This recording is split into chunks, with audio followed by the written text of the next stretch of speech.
Hi and welcome to Move with Meg. In this series you're going to learn not only how to move better and prevent injury, but how to have fun, how to get more bang for buck out of your movement in your workouts, and of course how to have more vitality and energy. I can't wait to share this series with you. It's very likely that, like me, our hip joint has been trained and conditioned as a hinge joint ever since we were little kids in kindergarten. We have been conditioned to train our joint like a hinge joint, from sitting into chairs, right? From then growing up and becoming a teenager and then sitting back down into chairs, sitting on the couch. We then move into our workspace, we sit in chairs, and then we drive cars and we sit down. Our hip joint is not a hinge joint, right? We move in these linear patterns all the time. It's actually a ball and socket. And the joint is actually meant to move around the joint with fluidity and suppleness and softness, so that we have a lot of space in our back. So with so much linear patterns that goes on all the time and so much rigidity, what's actually happening from these moves is these guys, the hip flexors, are really shortening, and we get a shortening of the quad, a shortening of the hamstring, and then when we stand up we get really tight, and what's going to feel it? Our lower back.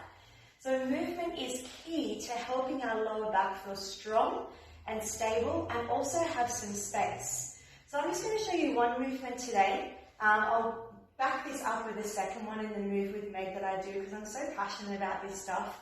And it's one that you can do at home and progress only when you feel like you've got to the point where you feel really comfortable moving through these motions. So the right foot comes on the outside of the left quad, and we want to try and engage our belly to our spine. So there's a slight anterior tuck of the pelvic bone, and we're going to slowly start to move side to side.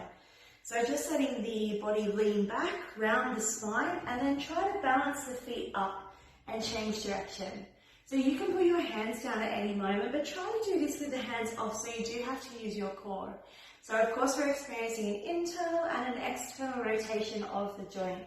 If this is feeling really nice, what you can add on is, as you come to the side, you can lift up and open up through the groin. So squeeze the glutes and then slowly control the movement as you come back down, and then changing sides.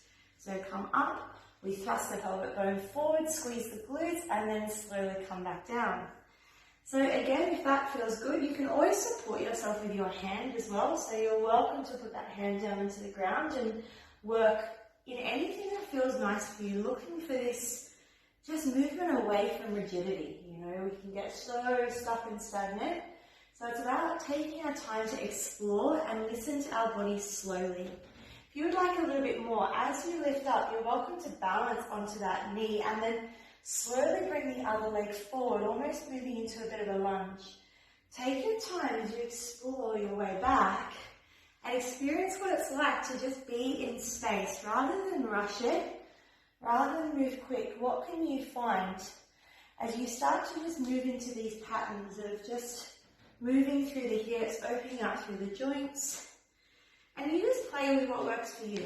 You know, it's great to get your kids involved into this one.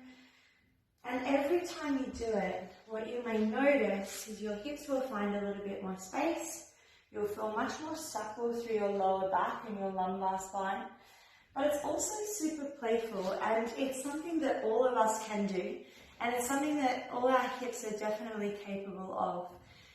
So thank you for joining me for another Move with Meg. You can catch me at Redhead Wellness Century. Jump on the timetable to check out the classes there. I hope you have some happy hips and enjoy practicing that little bit of mobility. Namaste.